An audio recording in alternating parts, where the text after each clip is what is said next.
This is what I'm with.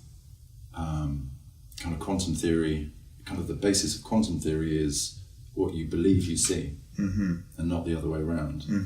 So if there's a way that we can start to believe in the more hopeful outcome, because I know like James Lovelock, he's quite pessimistic, I would say, and said kind of it's too late. That's a belief that's for me not for the benefit of people. No, I don't think it's, well, from the scientific point of view, my reading of the climate science, which is based not on my own research but that of climate scientists I know and I respect, who are really great climate scientists, they say it's not too late to avoid 1.5 degrees, which is not great but manageable, but we have to start doing something serious right now. Right now. And if we don't do that, we'll cross that 1.5 degrees threshold, and then,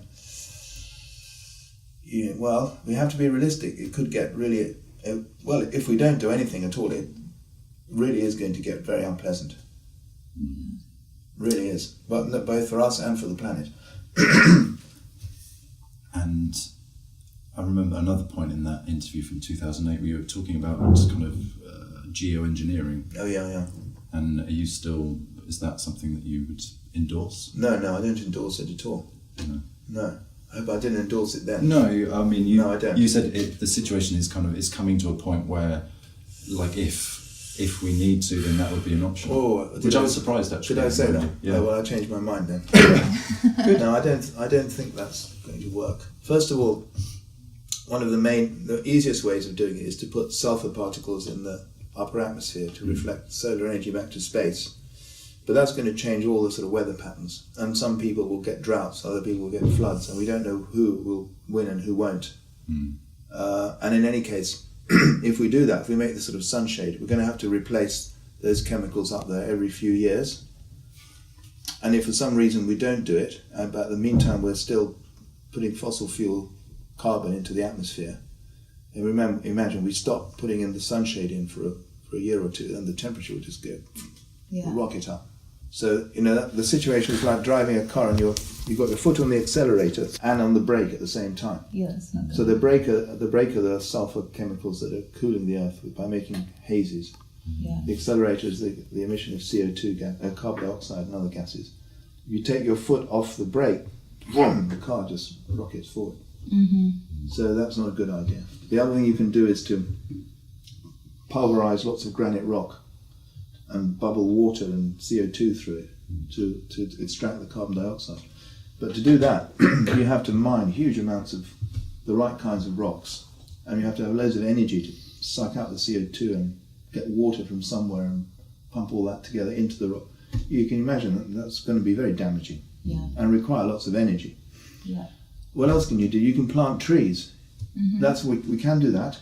Even tree planting is not going to extract as much carbon as we want, and you've got to make sure the trees don't rot, or that they're not burnt, or that they're not decomposed, and that the forests last for a long time. So but geoengineering has many problems associated with it. So I think it's better to, if we want to engineer something, we should engineer our worldview. Although I don't like engineering, but the idea of engineering. But we need to shift our worldview, obviously in a Gaia'd direction. So we realise that we're, like my friend David Abraham likes to say, that the earth is our body. It's our own body. We have two bodies, he would say. This one, and then our little body, and then the huge body of the earth. And we need to realise that if we cut down the forest, it's like cutting out one of our organs. If we all felt that, if everyone felt that, we'd be more or less okay. So that's the engineering we need. Not external, but internal. Yeah, my mum actually had this realisation about 6 months ago. She said to me, but it's not just in my mind, I feel it, I understand that now. I feel it on a different level. And it started making huge changes in the house and stopped using sprays and, so I've seen that shift happen, and I think it can happen really quickly and really radically. Oh, that's great. We need it to happen really fast. Let's hope it does. But if it doesn't, you see the way, how do I handle that? The fact that it could be a complete catastrophe. Well, I have a more cosmic view of things. So I think that the universe is vast, well we know that, And there must be quite a few other planets like this, or similar to this one, scattered around the universe. And I think the universe is a very creative being. It's creative, and it's almost a scientist actually. It's doing experiments. Like every Gaia'd planet is an experiment in whether life can develop to this kind of consciousness, so that it can see it can look back on itself. And some of those experiments will fail, because some experiments do fail. And that's part of the learning for the universe. Everything that happens in the universe, I think, is learnt by the universe. Because I see the universe as a huge psyche, as a huge mind, a huge soul. As you said earlier, for me it's not a mechanism like we're told it is by science. It's a mind, a soul, and it learns. It's a huge intelligence. So even if everything fails on this planet, there'll be some learning from that situation for the universe. So we will have contributed something, even if this experiment of human consciousness fails. But on other planets, maybe there's been a success. You see, for me, the whole business of the cosmos and the reality is about consciousness. It's about the universe seeing itself through this kind of consciousness. Anyway, that gets into deeper matters about, consciousness and reality and all these sorts of things. But you can see, I feel the universe is very purposeful, and the purpose is consciousness. I mean, there I would agree with Jung, and people like Teilhard de Chardin, people like that. Which is why I can't really be much a real part of the scientific community, because they just can't accept that, because you can't measure it. It's something you can experience intuitively, but you can't measure the intelligence of the universe. No. So it's considered flaky and yeah. You can't quantify it. Can't quantify it. No. You're talking about these moments where you have a big shift in perception, and what's required now is a big shift in. I'm just wondering if you have a moment, possibly at your sit spot or Gaia spot, where you've had one of these real big realizations and a shift for you in your own journey. Oh yeah, I feel blessed, No, it has happened a few times, yeah, really. But it's very, very hard to describe it. I wish I could. I mean, the language is poetry, really. It's so difficult to describe. It's like you suddenly realize that you haven't seen anything. That you've been totally, almost completely blind. That you've just been living in a world of superficiality. With its own nice things, like being with your friends, being with your family. It's all very nice. Or reading books and doing some science. It's all very nice. But you realise that that's kind of on the surface. And we need that surface. I don't want to denigrate it. It's important to have that, live in that world of the surface. But I've had these moments in my sit spot when, I can't describe it, but when suddenly that deep aboriginality of things appears, and a tree is no longer a tree in the old way. Something out there we call a tree. Almost like a habitual category that we project on the world. I project the notion of tree on the world, the concept of tree. That kind of disappears or dissolves. And it's the other way around. The tree, the real soul of the tree, the being of the tree, projects itself into me. And then I suddenly realize something of what a tree really is, as this being full of this ability to send images into me. And then from there, that spreads out to the whole planet. You realize the whole planet. It's not a thought, though, you see. It's not a thought. It's a kind of settling down upon you of a realization. But it's not a thought. Thoughts are involved, but it's not a thought exactly. It's a presence. I would call it a presence. The presence of Gaia. That sounds very flaky, because unfortunately the word Gaia's got associated with flakiness. But it's not flaky because it's somehow that it's the foundation of reality somehow. This earthy aboriginality of things. That everything is full of soul, everything speaks, everything is full of communicative power, which you hadn't noticed, you hadn't felt it before, and you suddenly see it. for a while, and then it sort of closes down.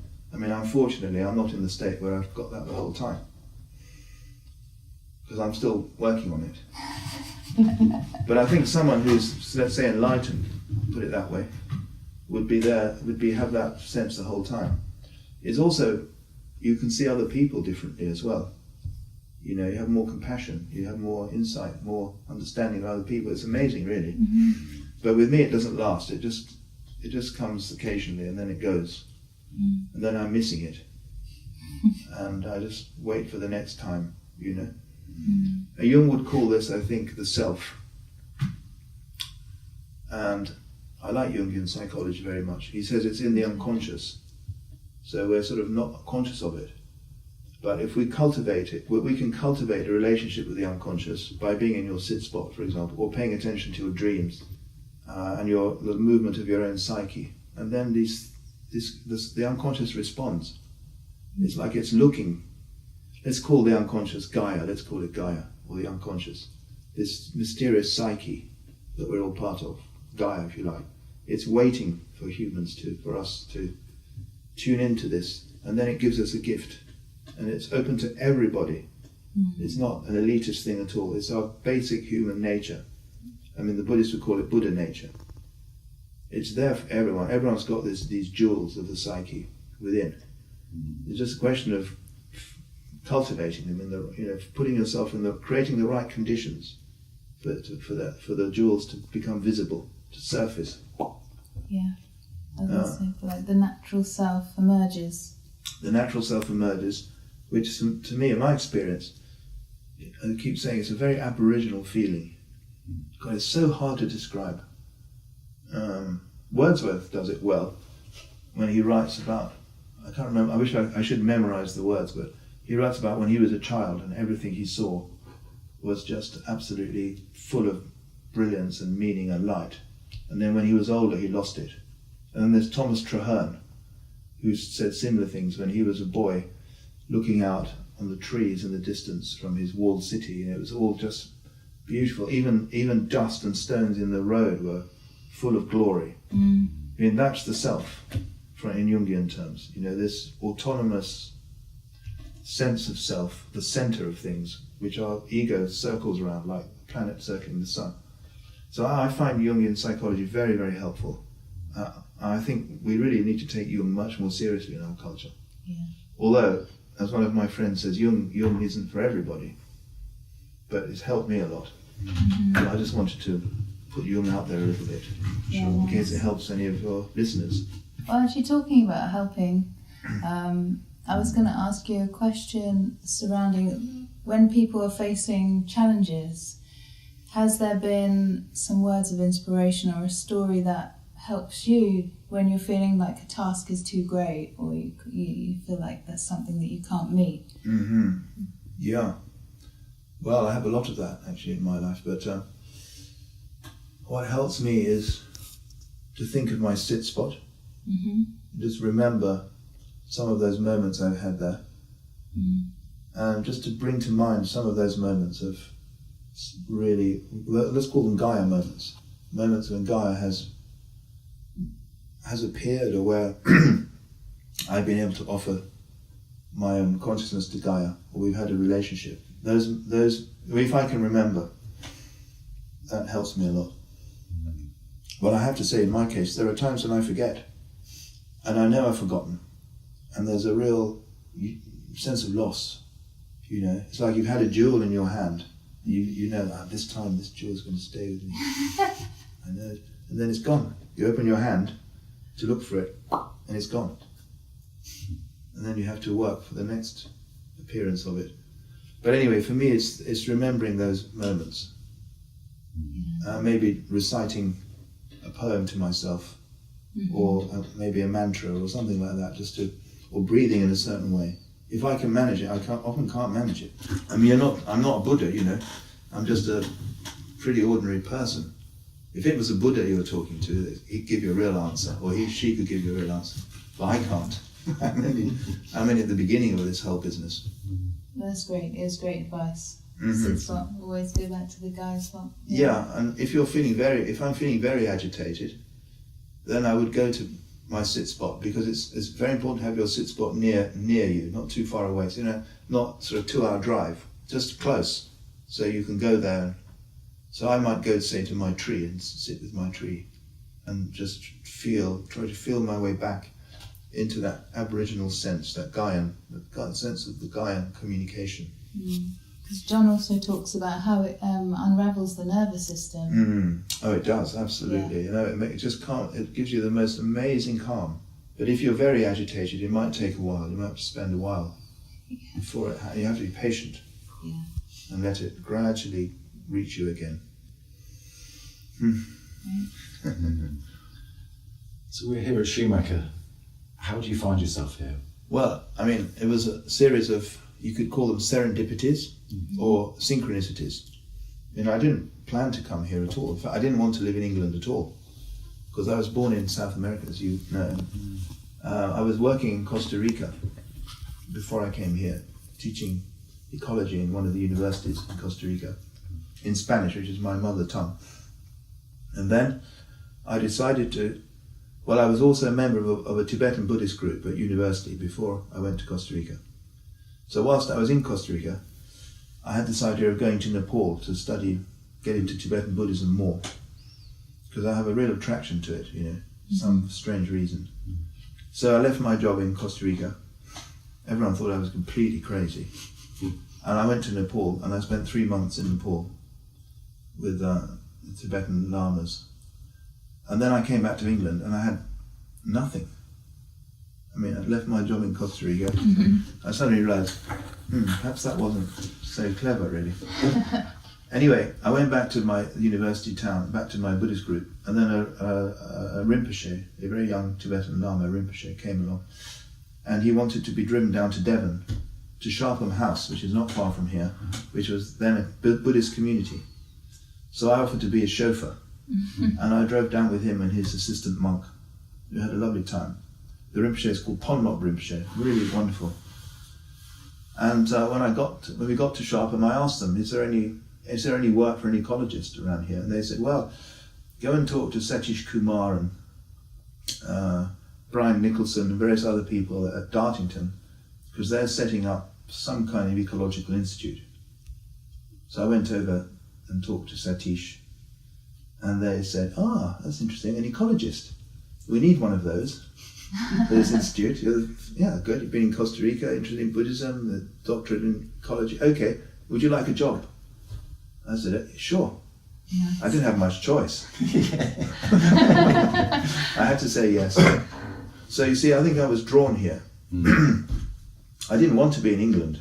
I struggled with Devon for a long time because it's very rainy, and there's, let's be honest, the landscape is pretty wrecked from an ecological point of view. So I struggled, but and then I asked Satish and various other people, what am I supposed to do? And they said, well, don't worry, it will appear. We just want you to teach. What can I teach?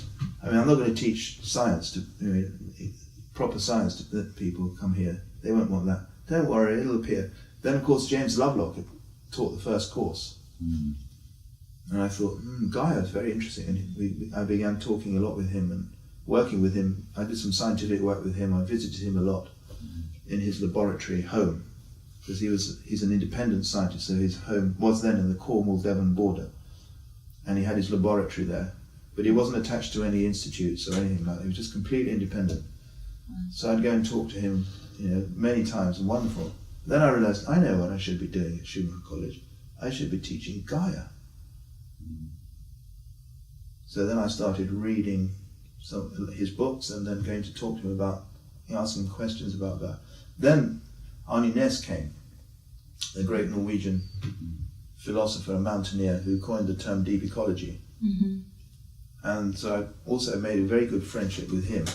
He was another great teacher of mine, and I thought, hang on a minute, I know what I should be doing. I should be teaching Gaia theory and deep ecology.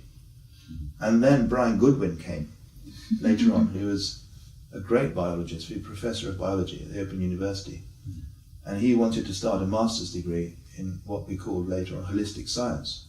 So I thought, okay, so what I should be doing is teaching Gaia theory and deep ecology on the master's degree in holistic science. So you see, it's all sort of developed over time. But I think it's very interesting, you know, I didn't want to be in England. My ego didn't want it. I didn't want to be here. I didn't want it. I wanted to be back in Costa Rica or Australia or somewhere I would call decent, you know, with good nature, wild nature, you know. And I struggled against my fate for years until I realized, yeah, you see, there's something deeper than my own want, my own need, my own desire. There's something deeper than that. That means which I have to listen to. And that's that I have to be here at Schumacher College. I have to give whatever I can here. And so the last few years I've realized that, and I've given up this struggle. And I'm much more at home now in England. And also my sit spot started developing really nicely into a really wild place. You know, so I've reached the point where, okay, I accept I can't be in Costa Rica, I can't be in Australia. Never mind, I'm here. And I've got my sit spot, which is nice and wild, and I've got the woods here, and I've got a great place to contribute to. And I learn so much from my colleagues and from the students. And it is a place, Schumacher College is a place where Gaia can realize herself through us. It's a very important place. One of the few places on the planet where Gaia can grow her consciousness through us, or we can grow consciousness together with her in partnership.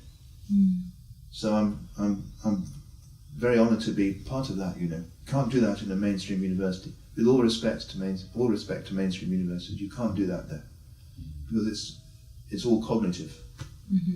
Here it's cognitive, yes, but also intuitive together. And that's the real Gaia for me. Must have been amazing working with James Lovelock. Yeah, he's absolutely a wonderful, amazing person. I don't agree with him about everything, but I steer around the things I don't agree with him about, and they're quite numerous, really. But he's got, how can I describe it, a phenomenal quality. I mean, for me it's always been like going with him to the top of a very high mountain and just sitting with him on the top and looking out on the view. And he takes me up there. He says, "Come with me, Stephan, let's go up to the top of the mountain." And we just sit there and we look at Gaia from a high mountain. I'm very grateful to him for that. He really has that part of him is amazing. He's got a very, very special quality on that sort of level, which the only other person I've met here who has that quality is Jane Goodall.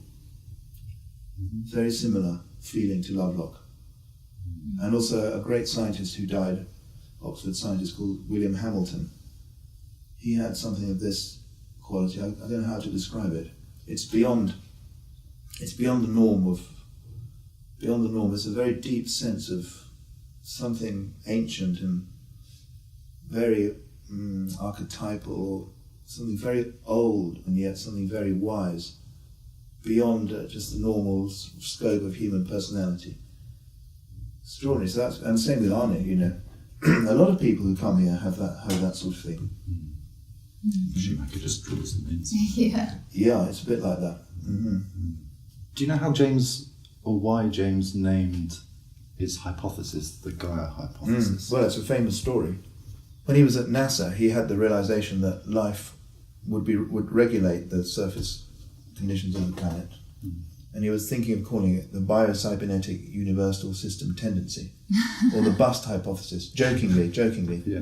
The bust, it's quite a good name actually, biocybernetic universal system tendency. It's good because cybernetics is feedback. And biocybernetic means biological feedback. Universal system tendency, it tends, when there's life on a planet writ large, it tends towards cybernetic regulation. There's a good name actually. If it stuck to that, it probably would have been a bigger hit with the scientists. Because it's very technical and keeps the general public out. but you probably know the story. Anyway, he always says it was a joke, the bust hypothesis thing. And so he came back to England from NASA, where he got the realization. of a self-regulating earth. And his neighbour in the village of Bowerchalk in Wiltshire, where he lived, was William Golding. William Golding wrote Lord of the Flies and got the Nobel Prize for Literature. But he'd also studied physics, and he'd also read the ancient Greek myth of Gaia, maybe in the original Greek. I have to check that, I don't know. Anyway, one morning, Lovelock's wife says to him, this is my version of the story. It's not quite like this, but it makes a good story. His Lovelock's wife, Sandy, says to Lovelock, can you please post this letter in the post office? So he goes off to the post office. Meanwhile, at the same time, Golding's wife says to him, can you post this letter in the post? So they're both going to the post office and they meet. And Golding says to Lovelock, because they knew each other pretty well, how was it at NASA? What did you find? And Lovelock tells him this idea. He says, I had this huge idea and I'm looking for a name for it, and Bust doesn't do it. So Golding says, let's post the letters and go for a walk. So they went for a long walk, and Lovelock explained the whole business of how he got this insight of a self-regulating earth. And he says to Golding, I just need to give it a name, I don't know what I can call it. It can't be Bust. And Golding then sort of remembers the myth of Gaia. Or rather, it remembers him. Mm-hmm. It remembers him. You see what I mean? Mm-hmm. It sort of realigns him. The myth comes up from the depths and it remembers him. It realigns his psyche and must have triggered some real depth. And so the word Gaia comes to Golding's mind, and he says to Lovelock, call it the Gaia hypothesis. Boom. And I like to think at that moment the whole biosphere stopped. The clouds stopped moving, everything stopped. At last, the holy name of Gaia come back to our culture. But Lovelock had never heard the word Gaia. So he didn't hear Gaia, he heard Jaya, G-Y-R-E, which are these big swirling eddies of water and air, like the Pacific Gyre, now full of plastic rubbish. So Lovelock said to Golding, no, Jaya won't do it, I can't put the Jaya hypothesis. So the whole biosphere goes, I've been waiting for 2,000 years for this moment. So, but Golding then says, no, not Jaya, Gaia. and he explains to Lovelock the myth of Gaia. First there was chaos vast and dark, and out of this chaos it formed itself into Gaia, the deep-breasted earth. And from Gaia came the stars, Uranus, and they mated, and from that mating came all the gods and goddesses, and eventually all the humans and the animals and the plants. That tells him the myth. And Lovelock really likes it. It sort of resonates. It kind of remembers him. He really likes it. I think he deserves a tremendous credit for that, being able to recognise the power, the archetypal power and importance of the word Gaia. And so he says, that's it. That's the name I've been waiting for. I'm going to call it the Gaia hypothesis. And at that moment, I would like it to be that there were rainbows everywhere, whales jumping out of the sea in celebration. The whole biosphere celebrated, and that's why he called it the Gaia hypothesis, which later became the Gaia theory when more evidence came in. That's a good story. That's the way I tell it. It's a story. Yeah. It's something like that, though. Yeah. But I think the psychology of it is right. Yeah, I heard because Richard Branson was branding some biofuel, Gaia biofuel. Oh yeah. So James wrote him a letter saying, "You can't use Gaia. It's like me opening up a brothel and calling it Virgin." Oh really? That's great. Did he say that? Yeah, he sent, and then obviously Richard found it very funny, and then sent him a reply saying, "I'm not going to damage the name of Gaia. I really believe in blah blah blah. Oh, good. Would you like to come to space on that?" Oh, I know. He's been waiting to go. Yeah. Jim's been waiting to go into space, but he's 99. Wow. It's unreal. I heard a podcast that he did in April this year. Oh yeah. He was just 98 at that point. Yeah. But I know. No, he's unbelievable. Yeah, he's still as sharp as a razor. And his birthday is next year in July. He'll be 100. And there's going to be a big party at Blenheim Palace. I imagine there will be. Yeah, there was a big one when he was 90. Oh, he's an extraordinary person, really. Yeah. And his wife Sandy is extraordinary too. And they're an amazing couple. They're deeply in love, even after being together for so many years. They're deeply in love. It's wonderful to see them together. And his name, you see, Lovelock. That's very significant. I know you probably think I'm a bit crazy, but No. the idea, because Gaia is a lovelock. It's a lovelock between all the organisms and the rocks, the atmosphere and the water. The planet is a lovelock. Oh, that's a great way to look at it. So I think his name is significant. These things for me, from a Jungian point of view, are significant. Yeah. From a rational point of view, it's nonsense. How could you say that? I can understand that, but from the point of view of the psyche, all these things matter. Let me see. I think I've just spilled out the beans completely, really. You did. Yeah, You did a I good think job you spilling have. the beans. It's been great. Definitely spilled I the spilled beans. the beans completely, and your listeners will think. I know what they'll think. And But I there's- think it's important. I mean, I feel I have to spill the beans and be frank about where I'm at now with Jung and psychology, depth psychology, and Gaia and science, and how we're trying to bring them together. Oh, but there's one last thing I could say. Well, maybe I shouldn't. Maybe I should. I think that alchemy is very important as a psychological discipline, and I think it's been very misunderstood in the West, and we tend to poo-poo it. And I think we need to realize that alchemy is one of the great spiritual traditions, or let's put it differently. Alchemy for the West is one of the great ways of developing your psyche and cultivating your psyche and exploring the psyche. I think we need to realize that and not throw it in the rubbish bin. So one thing I'm interested in doing is trying to see to what extent we can put Gaia or Gaian science together with alchemy. It's very exploratory. It may not work, but I think that's important. Jung, of course, discovered the psychological importance of alchemy. And Newton himself was an alchemist, much to the embarrassment of mainstream scientists. He spent most of his time doing alchemy. In other words, cultivating his soul. So I just want to say that about alchemy, that we need to give it much more respect. Because it's our own indigenous Western tradition for psychological growth, for cultivating our consciousness. It's not for everybody, but I think if we were to recognize alchemy as something important in the West, we might then move forwards a bit more towards a good relationship with nature. Because alchemy is all about discovering the soul in nature, as well as the soul in oneself, because ultimately they're the same thing.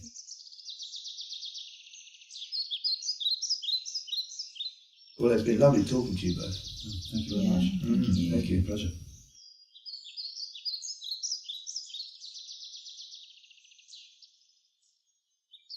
We really hope that you enjoyed that talk as much as we did. Because we really, really did. It was such a gift to spend time with Stephan. He's such a great human being, and I love him very much. He's so humble and such a good role model.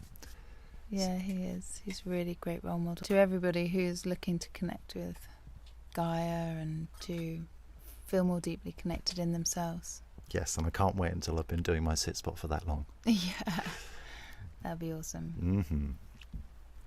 So yeah, endless gratitude to Stephan for the time, and to Schumacher College for being such gracious hosts. Yeah, and I really recommend anyone to go and visit Schumacher, because it's just an amazing, amazing place to be. It truly is, yeah. It really is. So yes, do take some time and go and do a course at Schumacher. Yes, for sure. It's a transformative place, so it's great. And also gratitude to you, the listeners. Yeah, we would really, really love it if you can follow us on our Facebook page or our Patreon page. Absolutely, and if you enjoyed what you've heard, please share, get the word out there. Let's sow some seeds around people. I think that's what we feel really passionately about, and that's why we do the talks, is to share more of this information and to let this be a stronger narrative than the current narrative that's running. Yes, please. A narrative of regeneration. Yes, please. A narrative of connection. So please do share. We would really appreciate it. If you feel to support us, have a look at the Patreon site. We'll give you some options of how you can enable us to do more of what we do. Yeah, we hope to hear from you, some feedback. Tell us how you felt the talk was for you, and any ideas or anything really that you want to feed back to us from listening to Stephan's talk. And stay tuned for our talks to come. Absolutely, yeah. We've got some great guests coming up. Yeah, So super ones. stay tuned and follow us. Awesome. we hope you tune into our next talk soon. Thank you.